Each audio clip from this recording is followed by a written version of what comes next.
여러분, 할로윈에 대해서 안다고 영어가 늘까요? 늡니다. 우리가 영어를 배우는 데 있어서 영미권들에서 중요하게 여겨지는 날들을 알면 아주 좋겠죠. 앞으로 이런 날들이 올 때마다 제가 이야기를 해드릴 건데요. 우리 뭐가 있죠? 크리스마스가 있죠. 땡스기빙 데이도 있고요. 이스터, 부활절도 있고 할로윈도 있습니다. 자, 이 중에서 지금의 영국에서 유래된 것이 어떤 게 있나요? 바로 할로윈입니다. 자, 언어는 역사, 문화, 사회적 변화 등에 대해서 굉장한 엄청난 영향을 받습니다. 우리가 언어를 배울 때 이런 것들을 다 이해하면 아주 좋겠죠? 도움이 되겠죠? 자, 영어처럼 아주 다이나믹 언어들은 더더욱 그렇겠죠? 이분 기억나시죠?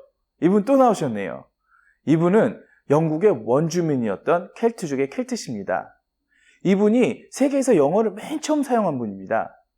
근데 이분이 왜 나왔을까요? 바로 할로윈이 켈트족 풍습에서 나왔기 때문입니다. 영국은 우리나라보다 위도가 높죠? 자, 위도가 높으면 어떻게 되나요? 겨울에 밤이 길어지고 더 어두워지죠. 자, 영국에 살던 켈트족은 이런 믿음이 있었습니다. 11월 1일은 여름과 겨울이 만나는 날이다. 또 삶과 죽음이 만나는 날이다.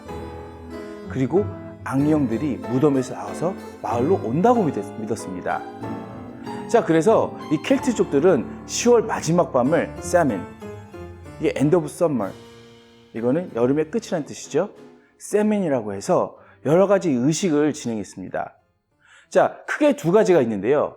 첫 번째는 밤새 불을 피워서 그 주위를 환하게 했습니다. 악령들이 못 오게. 이것을 바로 반 버닝이라고 합니다. 자, 두 번째로는 악령 분장을 해서 악령들을 혼란스럽게 만들었습니다.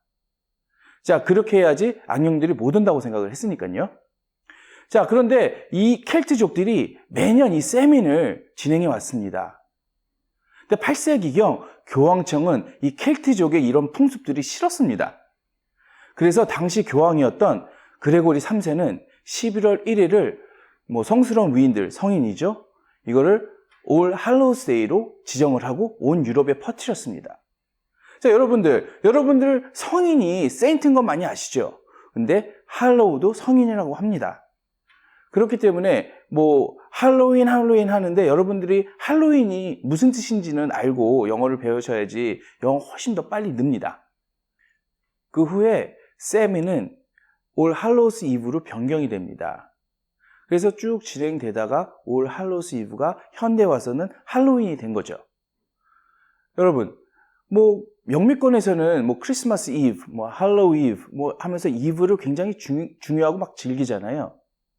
근데 이브가 이브닝의 줄임말인 건 잘 모르시더라고요. 근데 왜 영미권 사람들은 이 밤에 뭘 막 했을까요? 자, 이브닝이 언제부터 언제까지죠? 해가 지고 나서 해가 뜰 때까지를 이브닝이라고 하죠.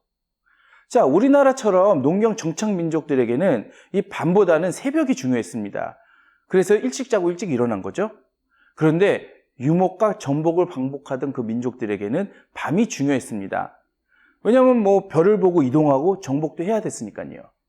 그래서 크리스마스 이브니 하면서 이브를 즐기게 된 겁니다. 자, 원래 이 할로윈을 썼을 때 이렇게 어퍼스트로피가 들어갔습니다. 이 어퍼스트로피 en, 이것도 이브닝의 줄임말인 것도 아시면 좋을 것 같아요. 자, 아무튼 그 후에 이 세민을 없애려고 한 그레고리 3세 성공했을까요? 네, 성공했습니다. 그런데 어디만 이 풍습이 남아있을까요? 바로 현재 아일랜드에만 남아있었습니다. 근데 19세기경에 아주 큰일이 일어납니다. 바로 포테이로 페민이라고, 포테이로는 감자고 페민은 기근인 거 아시겠죠? 자, 감자 기근이 일어나게 된 겁니다. 그래서 100만 명이 죽고 맙니다. 그리고 이 기근을 피해서 100만 명이 이주를 했습니다. 어디로요? 바로 미국으로요. 자, 이 미국으로 이 사람들이 왔을 때 뭐가 같이 왔을까요? 할로윈 그 풍습이 같이 왔겠죠. 그래서 미국에 정착한 이 사람들에 의해서 이 의식이 전국적으로 퍼집니다. 그런데 여기서 이 사람들이 했던 의식 중에 밤새 불을 지피는 거 할 수 있었을까요? 못했습니다. 그래서 호박에 불을 집어넣게 된 거죠. 자, 그리고 악령들로 막 변장한 것, 이건 뭘로 바뀌었을까요? 바로 커스튬으로 바뀌었습니다. 그리고 이 사람들이 막 굿을 외우던 게 있는데요. 이거는 trick or treat으로 바뀝니다. 많은 분들이 뭐 trick or treat 하니까 이게 무슨 주술인 줄 알고 정확하게 뜻을 모르시는 분들이 좀 있는데요. 정확하게 trick or treat입니다.